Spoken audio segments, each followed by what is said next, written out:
Harry Gomes అని. రేపు 4, రేపు 5, 6, 7 తేదీలకు వచ్చి ఆయన ప్రసంగం చేయాలి. భానుప్రసాద్ గారు వేశారు. గొప్ప దైవజనుడు ఆయన. ఎప్పుడు 78 ఏళ్ళు అయినా మోకాళ్ళ మీదే ఉంటాడు. కడుపులో బైబుల్ ఉంది. ఆయన ఏ రిఫరెన్స్ అయినా చెప్పేస్తాడు. అలాంటి ఆయన 2-3 రోజుల క్రితం, 4 రోజుల క్రితం 8 గంటల సమయంలో హార్ట్ స్ట్రోక్ వచ్చి చనిపోయాడు.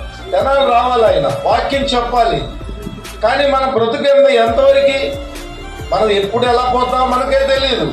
మన డబ్బు శాశ్వతం కాదు, మనం కొనే స్థలాలు శాశ్వతం కాదు, ఏది శాశ్వతం కాదు. ఇక్కడికి వచ్చి 5, 6, 7 తేదీల్లో వాక్యం చెప్పాల్సిన దైవజనుడిని దేవుడు పిలుచుకున్నాడు. వాల్ పోస్టులు రెడీ చేశారు, మైక్ పర్మిషన్ తీసుకున్నారు, అన్ని మాట్లాడేశారు. చూసే ఉంటారు మీరు, కొత్త బొమ్మేసి ఉంది. మరి అలాంటి దైవజనుడు దేవుడు పిలవంగానే వెళ్ళిపోయాడు 78 సంవత్సరాల వయసులో.